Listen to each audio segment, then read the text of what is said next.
Hello. Oh, I can't hear you. You're muted. So I was playing around with it and I was like, I Wait, I better gotta turn mute my sound myself. up. I think my sound is down. Hang on. Okay, now I'm good. Is it Yeah, raining where you? I was playing around with it, making sure that we were on live. And I was like, well, I'm going to mute myself because I myself sometimes.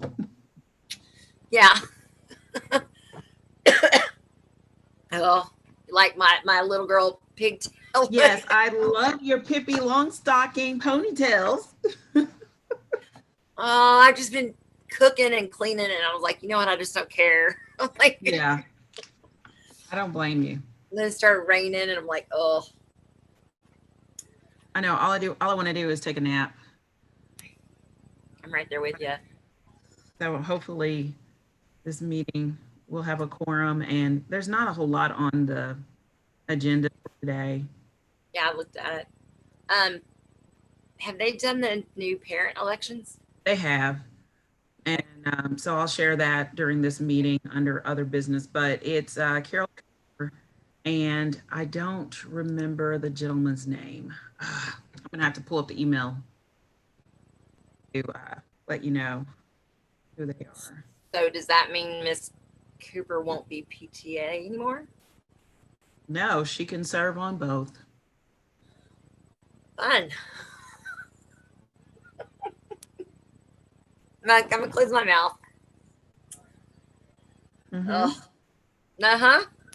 Yeah, life is good. You told me just 1 year. Recording and on YouTube Live. Are we really already? Mm-hmm. Oh, great. I Um, try to I try to give you nonverbal cues. You didn't pick up on it. I know I'm an idiot. So Tracy leaving, right? Will there be interviews for that position? Yes, Okay. and I am going to that. I started doing it today and got sidetracked. So I will get that posted today. And then as soon as we get some applicants, then I'll let you know when we do the interviews. Okay, let's see.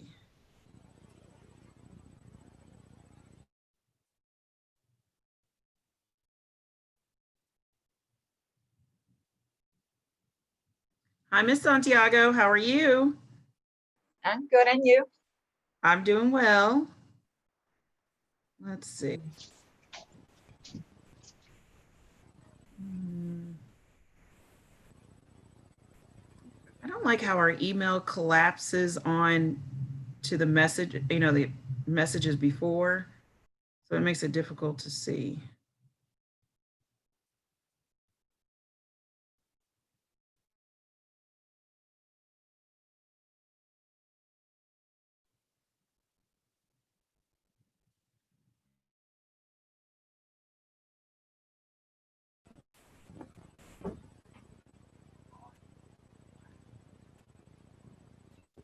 Hi, everybody. Oh, I need.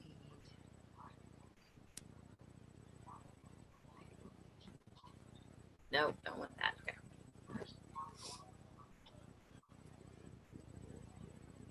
I am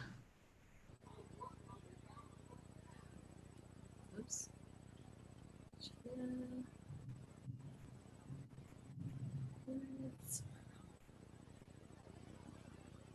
How did I do that last time? Do what? Add someone on as the co-host while I was on it. Does anybody remember? Um,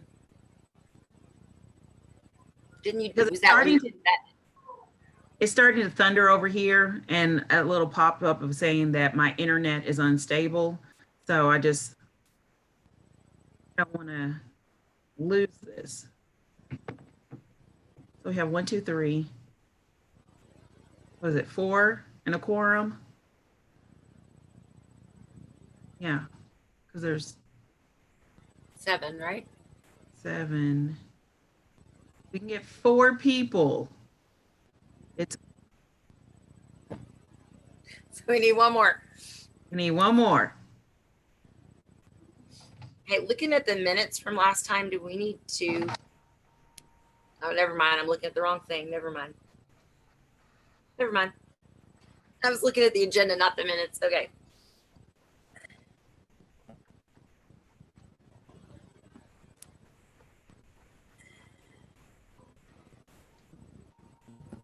It's not quite 5 o'clock. Maybe we'll have other people chime in.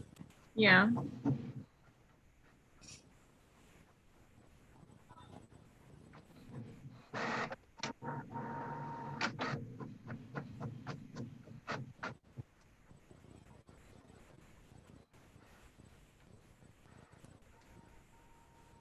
Can you all hear that printing? I'm sorry. It's not loud.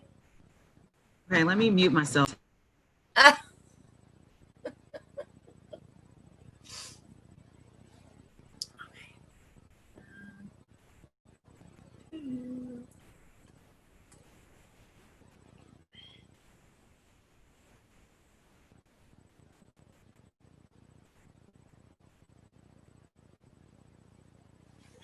I'll be right back.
Sorry, I gotta go back to me.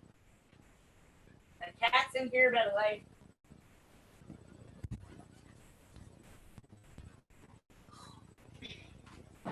Okay.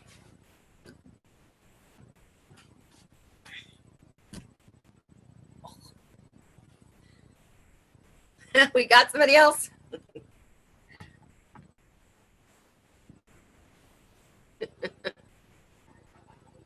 Sorry. We have a quorum. 4 people. Quorum.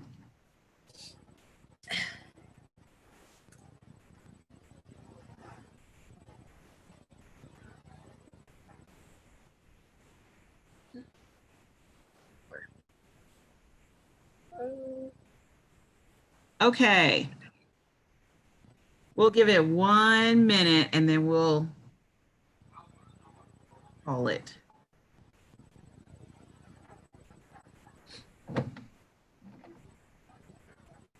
Wow, it's really raining. Oh yeah, the trees are blowing and the rain is smacking up against the window over here.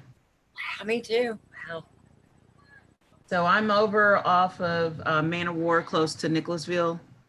So, Yeah, you're not that far from me. oh, that's right. We're close. I forgot. I was like, I don't know where you are, but it's coming.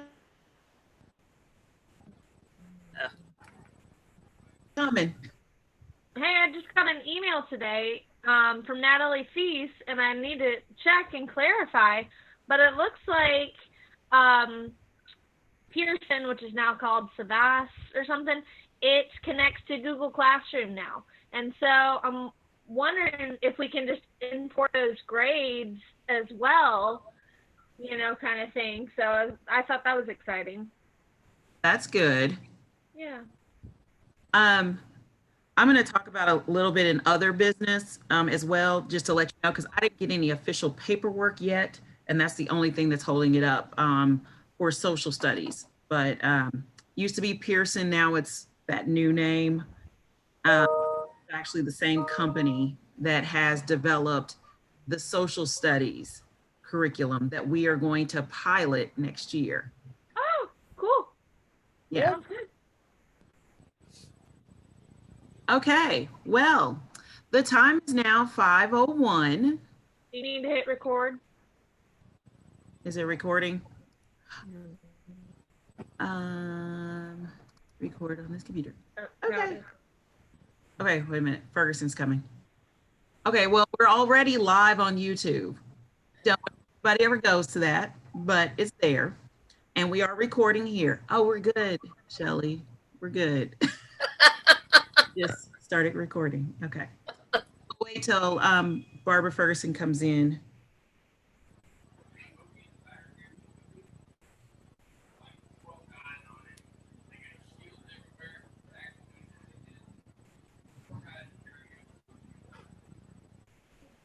Hello.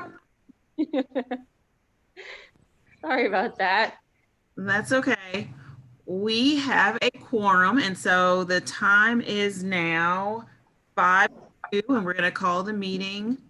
And the first thing on our agenda is to review and approve the SBDM minutes from the May 13th meeting. Did everybody receive that?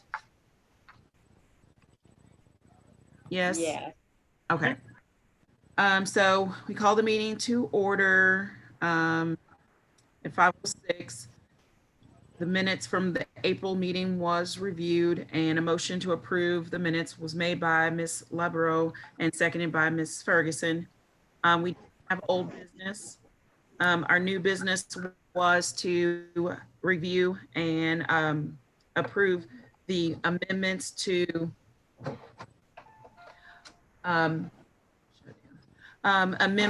the ESS summer school because of the COVID-19 and we could not do it face-to-face. So it is going to be an online usage of Odyssey Wear for the summer. And Ferguson made a motion to approve that addendum and Ms. Sear seconded it. The next thing on our agenda was the master schedule, where I reviewed the master schedule for next school year. The teacher schedules have been updated for the school year to allow time for both the team planning as well as the content area planning. And I gave an example of what that might look like. This will help with that professional learning communities to have authentic conversations surrounding their content area, and then to align and have that scaffolding for each grade level. The student schedule will remain a 7-period day with an allotted 15 minutes for advisory time for the social emotional curriculum that was purchased by the district. We'd already approved that back in January. Ms. LaRoe asked why the teams were given different names. I explained that because we had a very large 6th grade traditional class last year, the team had a team and a half, and they were going to be moving to the 7th grade, and this was just used to specify each team. All were in favor of implementing the new master schedule. The next item on the agenda was the Title I carry forward budget for the 2021 school year.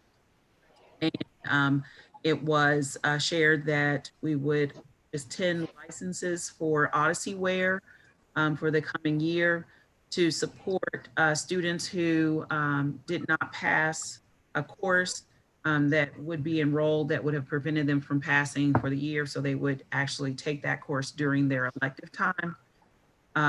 Reading Plus Light Site license, because teachers had recommended that after doing a Google form poll what teachers would like to use.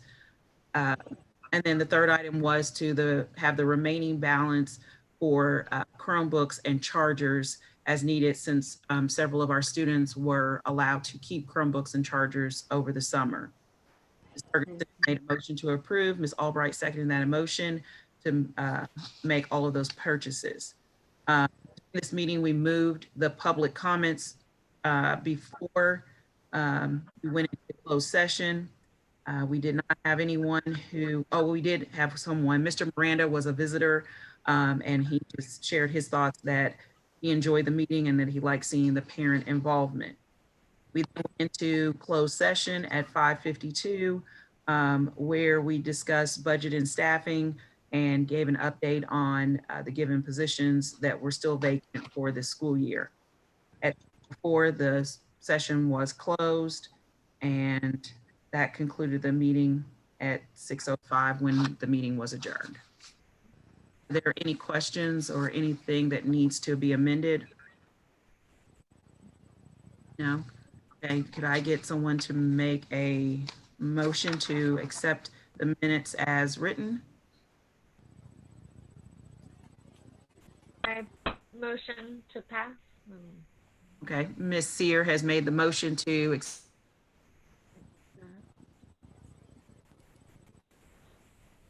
Motion to approve or pass.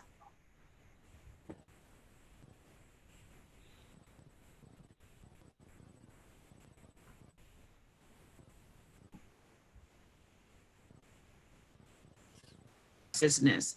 The first thing on our new business is the review and approval of our professional development plan for the 2021 school year.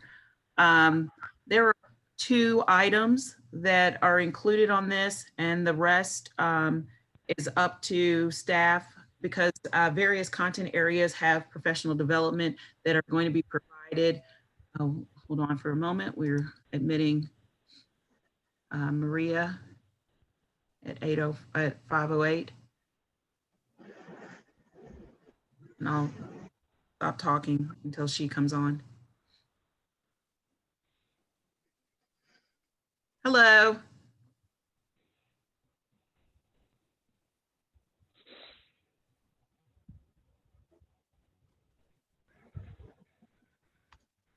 Okay, am I muted now?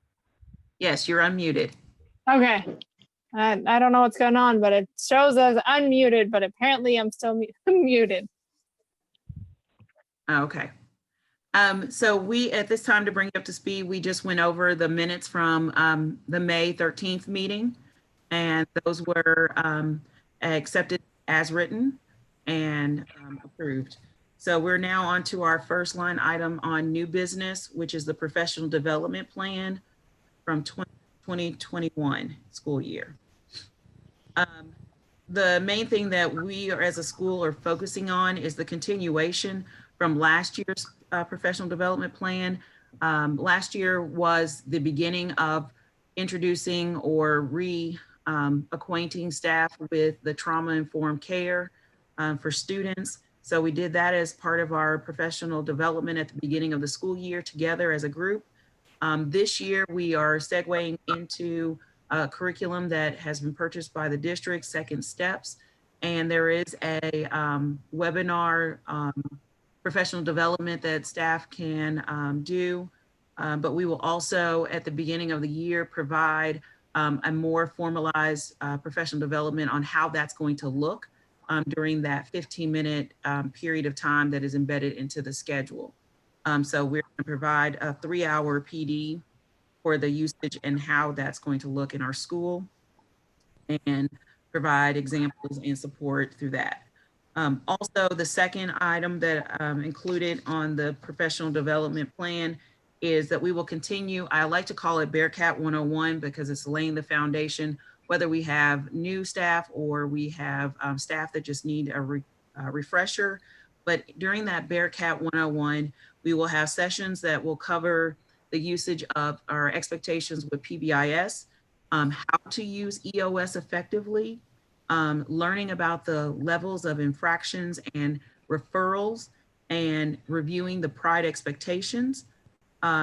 This past this past January into early February, all of the certified staff at Bryan Station Middle School participated in the Impact Kentucky Working Conditions Survey.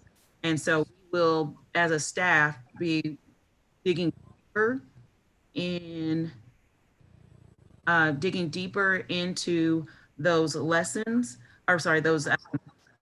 the survey and that data. And we'll be looking at that as a committee, doing an overview tonight, but we will be looking together as a team, as a school, at that survey data that has come out.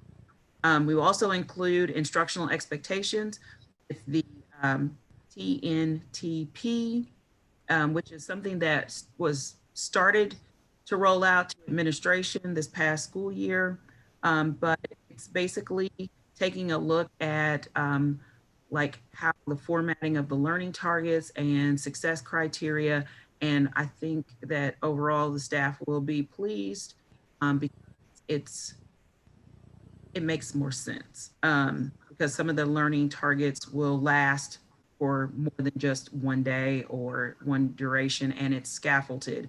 So it stays on the board longer. And then also analyzing student work and looking at instruction, making sure that activities and tasks that are given to students are actually on grade level and are challenging and aligned with the standards. So that's why it's important that we looked at our master schedule to allot for more authentic conversations to happen at content areas.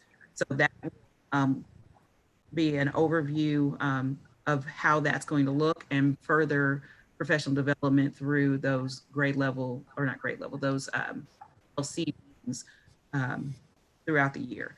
And then finally, to do an overview of our school policies, because one of the things that we have learned is that as a committee, we may look at a policy and make amendments to it, and then it's shared out through the weekly message that I send out to the staff.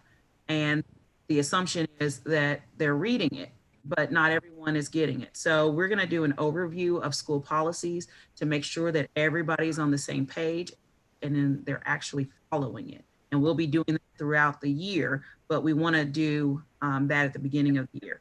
So those are 2 items that I've put on the professional development plan for this year, because with the unknown of how we're going to start school, what date we're starting school is still up in the air. And the district, they have several think tank groups that have been working on different facets of this. And we're told as principal leaders that we would get some more definitive answers by July. So like that first full week of July. So my hope is that we will know something then, and then that way that can help us to amend any planning that we have done thus far. So are there any questions about the 2 line items that are on the professional development plan? I have a quick one that's not really about the plan, but like we got an email last week, or at least I did, from, it says Second Step Support, and it was wanting you to make an account because you've now been granted access. Is that a legitimate thing? Is that something we need to do, or? Yeah, I believe so. Yes. Albright, only you got that, so you could start looking at it because you're in the restorative practices room. Oh, okay. Thanks. Yeah. So any questions about those 2 items? And then also, I didn't put it on here because this is actually what goes to Frank Coffey. But this is just showing what are we going to do on those non-flex days. Each individual teacher has completed a form stating how they're going to obtain their 24 hours for the coming school year, which will begin, I believe, June 12th is when they can start obtaining hours for the new year. So with that being said, there are a lot of webinars and Zooms where teachers can start obtaining those professional development hours for the curriculums in their certain areas. I think I saw a question go by. I can't remember who said it. I think maybe it's in Senora Santiago, maybe, about the online.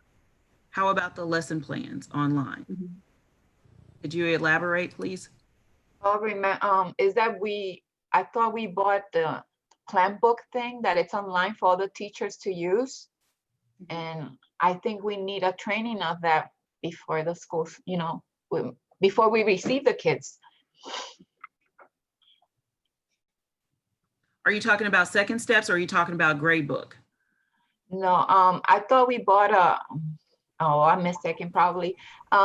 We bought an online plan book I think it's called, I don't remember. Okay, yes. And plan the book. teachers will need, because if that is gonna be online and everybody can see it, I think we need a training on that. So you want me to add that to Bearcat 101? Is that what you're saying?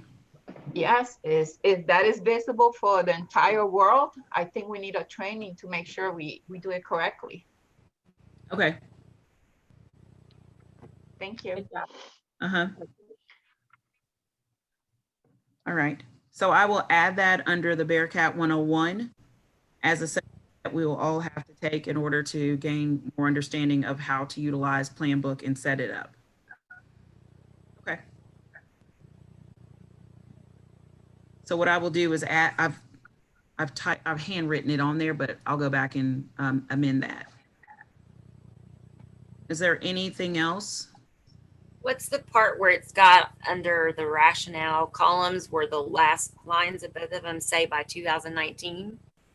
Is that something we're needing to change, or was that a wrong Thank you. date? Or, It should be by 2021 because, or 2020 state assessment year, because we did not do state assessment.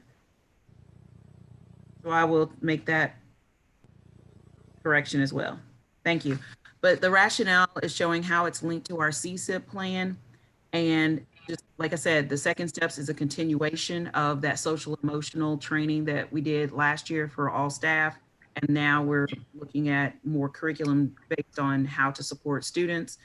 And then the Bearcat 101 is to help all staff, but especially new staff that come in to provide support at the beginning of the year. Changes to show that it's 2020, not 2019.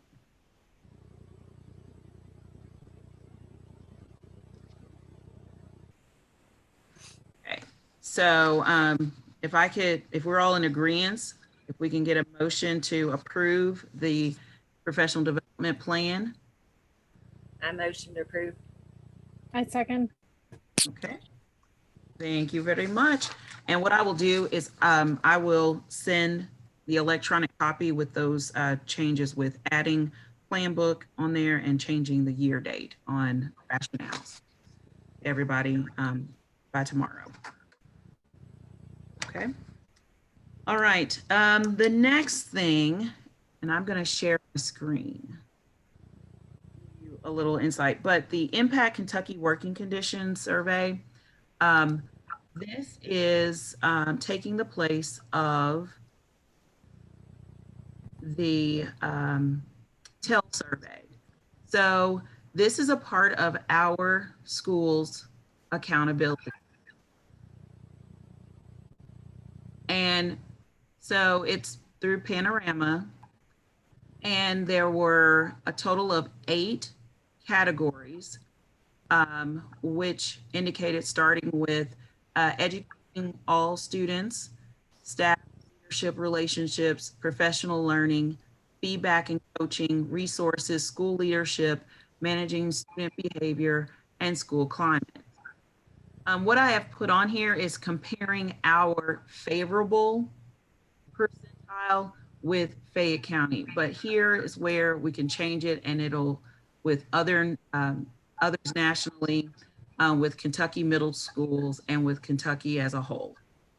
I'm just doing it as compared to other schools in Fayette County. I've put it from highest to lowest. So this survey certified staff, staff as well as counselors and administrators. And the highest percentage of favorable was 67%,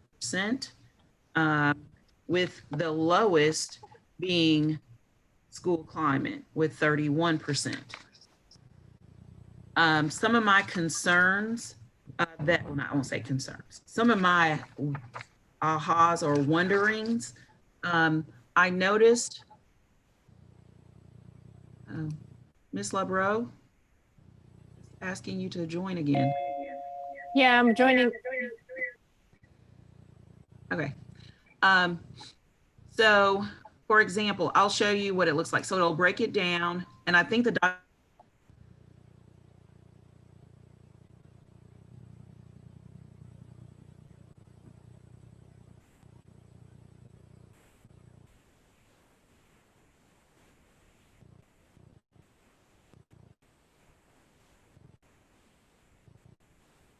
So it breaks down all of the questions. Well, it's not going to let me. Something's going on with my internet right now. It's saying it's unstable. So all I can do is go to the main question areas. But it breaks down each question, and in the document that I shared with you, it gives the responses. So if you go to, let's see, page 4 of the document that I shared with you electronically, it says educating all students, and the average was 67% favorable responses, down by each question. And what I have gleaned from this, one of the things that on my wonders is that you'll notice that there are 5 different, I guess, choices of responses, from extremely to not at all. Let's like look at question number 1. How easy do you find interacting with students at your school who are from different cultural backgrounds than your own? From extremely easy to not at all easy. Okay, if you'll notice that when they're talking about the favorable or how it accounts for favorable, it's your darker shaded areas. So I noticed that throughout this survey, a lot of the respondents chose to take the middle of the road, which doesn't really give an answer one way or the other.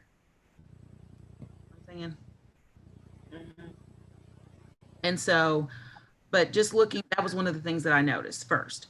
But then another area that I noticed was that what teachers are saying is that, yes, we feel confident in how we are educating all students, and we feel good about how we are educating all students.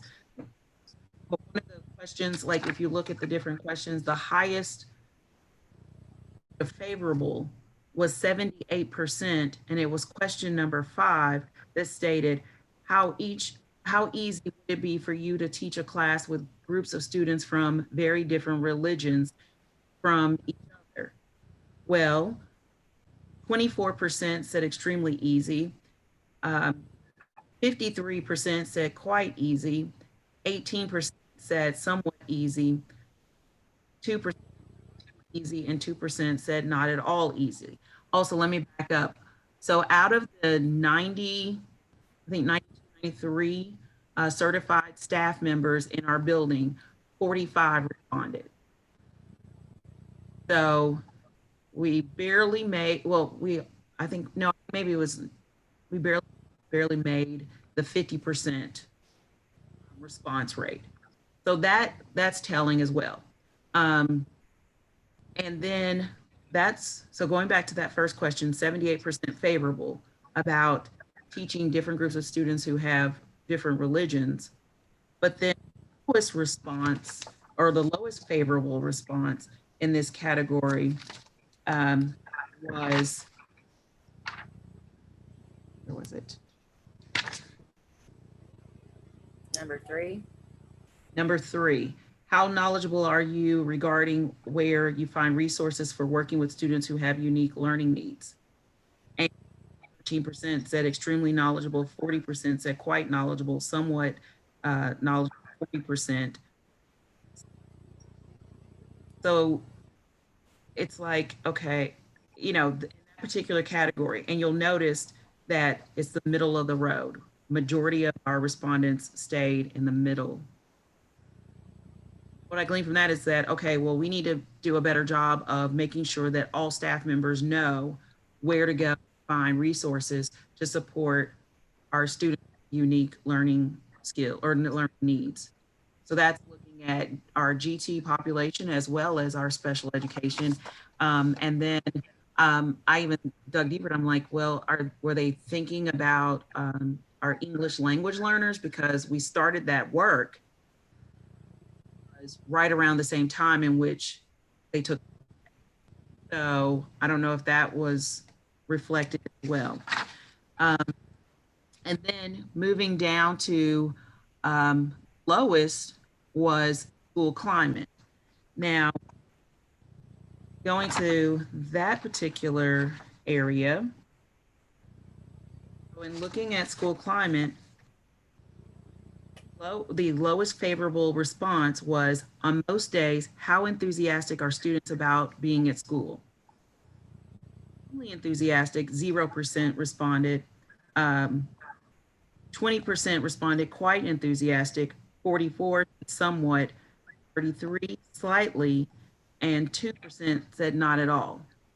So when I was looking at that question, I was asking myself, okay, so who is in front of the students on a daily basis? Teachers. And so then why? So then my question was why? Why do teachers feel like students are not enthusiastic about being at school? We address this. So these are some of the questions that came up as I was looking at this. There are areas that I've already identified that we need to really look at as a school. And I want our teachers to be able to have the opportunity with this reflection tool to dig into this as well. But some of my priorities, like, okay, we're gonna build on our strengths, which is educating all students. To incorporate looking at a growth area of the school climate. And another area that I would like to focus in on is managing school or student behavior, because you'll notice that that is at 35% as well. And so when I was looking at all of those areas, and I was just, we've got some work to do. So the way that this reflection tool is up, you come up with an action plan, and I've already completed the action plan on how I would like to present this to the staff coming this fall. And so we will, as a school, create a presentation of the data to share with teachers and other staff. The short-term goals is that we will do this during one of the beginning of the year faculty meetings, whether it's via Zoom or face-to-face. Our long-term goals is that we will continue to look at this at our team level and with our grade level administrators. And then our subcommittee, the Climate and Culture Committee, will devise a Google form, and we will look at those areas of concern under school climate, as well as managing student behavior. Poll the students as well as the staff, and then we'll address that and come up with strategies on how to address those areas. Ms. Kirby, do we have any metric from other middle schools? Is this comparable to other middle schools, or do we only get our school? We have access to all the schools in Kentucky. Other middle schools, So yes. Have you looked at other middle schools? How do we fare with other middle schools? In particular, some of the questions regarding being able to manage students, student attitude. It's comparable to schools that have the same demographics as our school. And I participated in a webinar through the State Department looking at the Impact Kentucky and how to glean the information from it. And was even shared then that when you're looking at the elementary level, the percentages of favorable responses are much higher, but then when you get to secondary, it is much lower. And I started digging so deep into this that I lost my mind a little bit. And Annie told me to come back from it. But looking at middle schools as well as high schools, like the feeder pattern, I noticed a trend in some of those responses and the percentages. What you're showing on your screen is a comparison between Bryan Station Middle and Kentucky Middle Schools. Correct. Do we have a comparison for like Fayette County? Yes, that's what I showed right here. Oh. Yeah, so this is Fayette County. This is all schools in Fayette County. Now, when I was able to, like when you go into actual schools, see, it's going to kick me out each time. Oh, here we go. So it's like $13.99 schools. And we're able to see any school in the state. And then it's even by districts. So I did go and I did look at schools that are surrounding us that have similar demographics, and their responses, their favorable percentages were very similar to ours. What does the high school look like? The high school looks comparable that our school, or that our students feed into. I don't know. I think my computer's doing something, and because I can't even get in there now. Oops, wrong one. Not letting me in, and I don't have to use an email or password normally. This is the first year that we have this panorama. It is the first year, so this is the baseline. So we have nowhere to go but up. I'm just curious as to resources. Like why, what are we missing in terms of resources? That I assume is mostly the teachers, and what could we be missing? What could we be missing for resources? Yeah, it has 37% favorable. Right. And when I went into that one, let's see if it'll open. Cross our fingers. Yeah, it opened. Okay, so when it talked about resources, so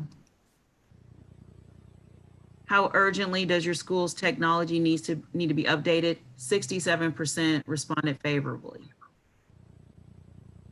But when you click on it, see what I'm saying? Like the green is where you want to be. So not at all 15, slightly 15, somewhat 12. And I noticed, like I said, going across the board in every question, there was a large response in this middle of the road. So that could be something that we can like work on next year and tell teachers like, don't be neutral. Like try not to be neutral. Try to right. at least go one above or one below. You know, just so we get more information. Right. And that's why I was thinking that with that climate and culture subcommittee, that would be their charge for this coming year, is to look at some of these questions that had a lower favorable percentage and create a survey, give it out to the staff, and then say, okay, now that we've gotten this data back, what is it that we need to do to improve in these areas? And then come up with an action plan for those areas. Yeah, there's one question too on resources. How often do students have to wait? And it said sometimes. I mean, if you have to wait sometimes, I would say that that's pretty good, but that's not considered favorable. Right. You know, it's.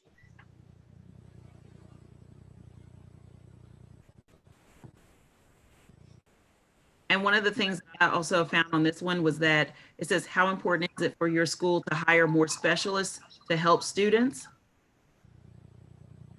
And which is very interesting, because some people said not important at all, 2 or 5%, slightly important, 11. But then you're getting on this end, and quite important, 48%, extremely important, 25%. And right around the same time in which they were taking the survey, we brought on board an instructional coach to provide support part-time. And the feedback from that was, is there a more effective way to utilize funds than to have an instructional coach in the building? So it's like, well, what I'm hearing and then what's on the survey, but then it's also the timing of the survey. So I don't know. I just want to spend more time digging deeper into this. And I would like for our staff to start working on digging deeper as well, because this is not just my data. This is not just the administration data. This is our school data. And we all have to do our part to get better. I'd love to know what the kids say. Yeah, I would too. That's why I want like a survey to give to kids as well, because we have one that we gave to students for the CSIP, and their feedback was telling as well. And we shared that with staff. So, and they wanted to know, you know, who took the survey and all that. And I'm like, that's not important. Holistically, this is what our kids are saying. So I just really would like to know what's their input. How do they feel? Well, and maybe part of this analysis needs to be stated as well, that all of us, I mean, it is totally anonymous when we're doing this. I mean, I'm looking at the management of student behavior question. 3 says, how effective do you think you are at managing disruptive students? And it's a 64% favorable. Yet 2 questions later, how often does student misconduct disrupt the learning environment? It's only a 7% favorable. Those don't, that's kind of not, that one doesn't follow from the other. If you truly have good behavior, you're not going to be having disruption. So that's, I think, maybe teachers maybe answering one honestly, but then hoping I'm a good teacher. I mean, like, I don't know. Right. Ego in there, or with it being anonymous, we all need to be more introspective maybe, and I don't know. I agree with you, because that was very telling. Those it doesn't go together. You can't have one without the other. Like, it's like if you're managing disruptive classes at 64% favorably, then how is it that, you know, misconduct disrupt the learning environment at your school? So it's like, I'm great, but the kids, they're horrible. Yeah. And obviously you aren't managing the disruptions if they're disrupting all the time. Exactly. And then even this, I mean, like this was eye-opening for me as well. Is this the one, school leadership? Yes. So looking at this one, so how clearly does your school leaders identify their goals for teachers? 49% responded favorably. So what did I get from this? What I heard was teachers feel like they don't have a clear message from me as to what the goals are for them as the teachers in the classroom. And then, you know, okay, so now I need to get better with communicating my message consistently. They understand the expectations. And then the lowest one, when the school makes important decisions, how much input do teachers have? Well, that was the lowest one. And I was like, okay, so what I'm hearing is that teachers feel like that their feedback is not taken in consideration by school leaders, and they don't feel like they have input on important decisions. And my thought was, okay, well, we have SBDM, we have teacher representation on that. We have team leader and department leader meetings. I go to team meetings, or we have grade level administrators who go to team meetings to get feedback. So what is it, like, my question then is, what is it that needs to happen so that all the staff feels like their voice is heard? Like, how can I improve my practices? Now, I'm just assuming, can you hear me? I'm sorry. Yes. I'm assuming that you meet with the teachers at certain times of the years individually or as groups or teams to kind of ask them about their goals for the year, where they're at with their goals for the year, that type of thing. I don't know if you do that or not. I'm assuming you do, but Yes, or we maybe- do through a professional development, professional growth goals. And I don't personally meet with everyone because there's, you know, a grade level administrator, there's evaluating administrators that meet with groups of teachers to do that. But at the beginning of the year, yeah, we established goals. Through that first faculty meeting, we review the vision and mission of, as well as my vision and mission for the year.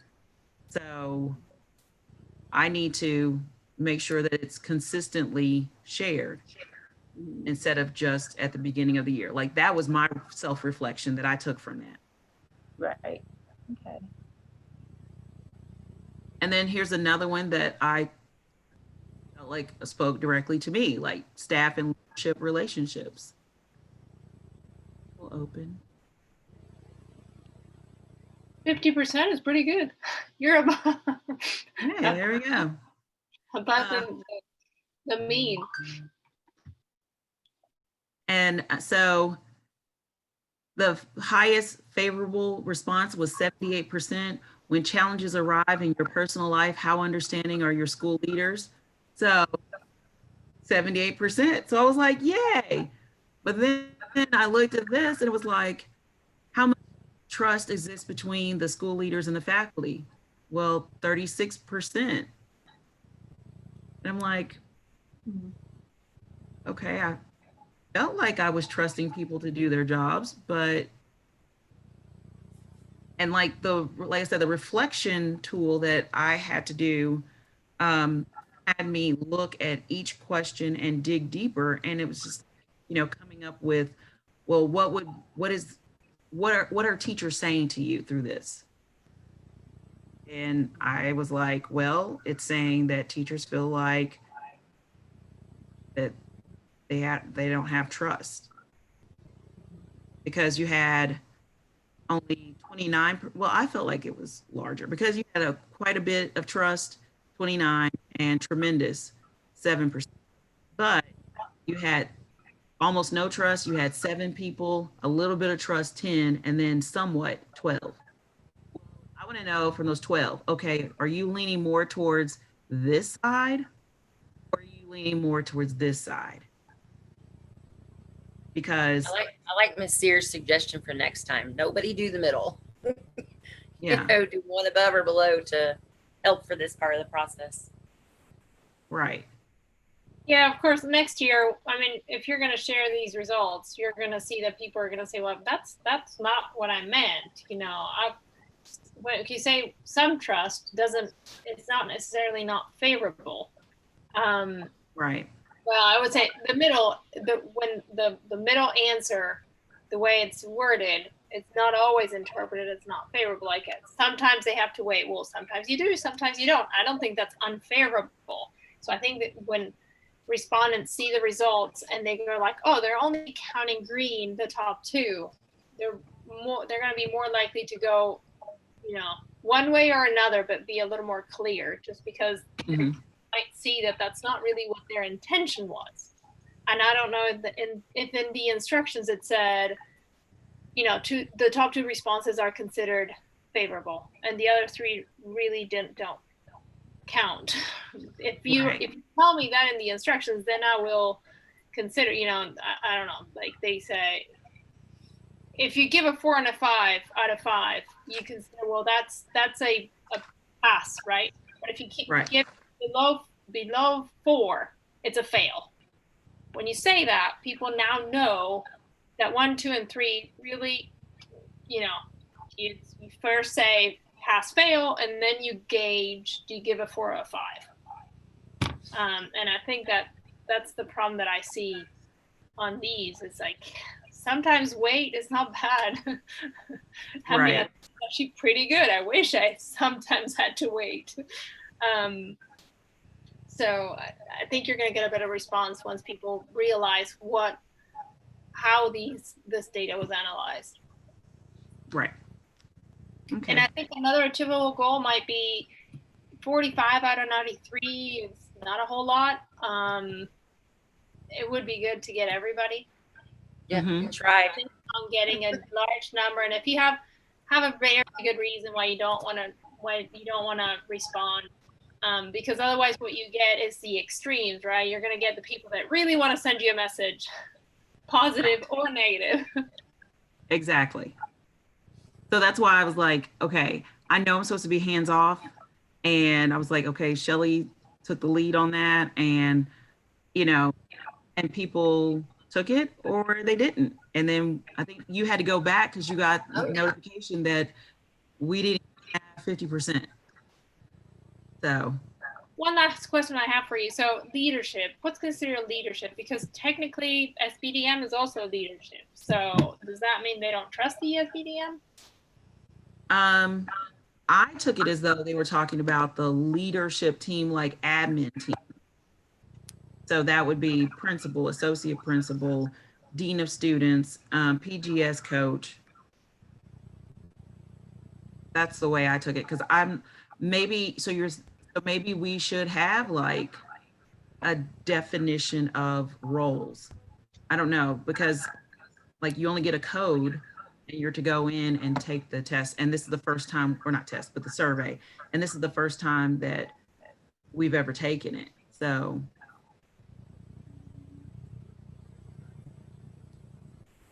I gotta say something. I know like everything is kind of linked together when you have a good, I don't know, a good set of people that you work with, right? And they all get along for the most part. Not everyone's gonna get along, obviously, but for the most part, they all get along. They can talk to each other, communicate with each other well, and when they're happy, that kind of goes into the classroom with them. Like if the teacher's happy, that goes in there, that makes her efforts in the classroom better and bigger, and she's able to concentrate on what she needs to concentrate on, despite some of the things that the kids are doing, right? But if you're happy in your job, you're able to do it better. When I worked at a preschool, it was a much smaller group.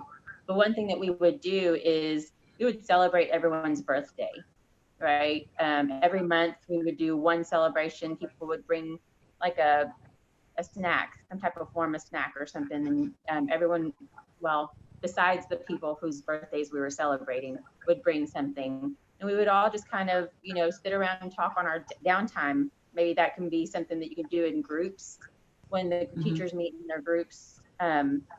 Or maybe you can do it in the office where they have to pass by you and you're able to, the leadership can actually see their face and they can see the leadership's face and they can say hi and maybe have a conversation they may not have had before. I think those relationships are really, really important.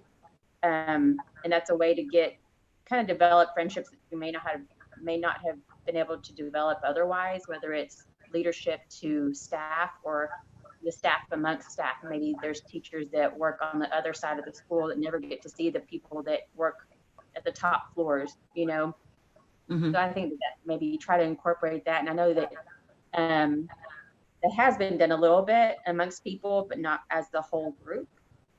But I don't know. I just think that things like that kind of help a lot. And I don't know how well the PTA, I hardly ever hear anything about what the PTA did or didn't do. But I know I personally was trying to talk to them about doing things like the treat cart and things like celebrating Teacher Appreciation Week and things like that. And I'm sure they probably did something. I just never really heard about it because they were doing it on their own. But I think all those things help just with relationships as a whole. So if you incorporate that, maybe every month where everyone can kind of get together and celebrate each other, that may help in the relationship part of what you're seeing on there. And also with the trust thing, Right.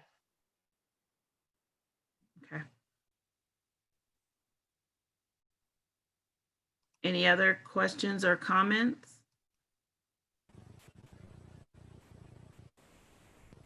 Okay, well, I just wanted to share that with you. So the next step will be that we'll share it with the staff, and then I want the staff to do that same sort of reflection. And so I'll be sharing back the outcome from the staff's viewpoint on that. So before we go into closed session, I do want to talk about other business. So just so that everybody knows that the two parents that were elected for SBDM for the 2021 school year was Cooper and Travis Anderkin. And so I will be reaching out to them and letting them know of trainings and things that they can do for preparing for SBDM for the next school year. Okay. All right. So at this time, we will stop our live streaming at 5:52.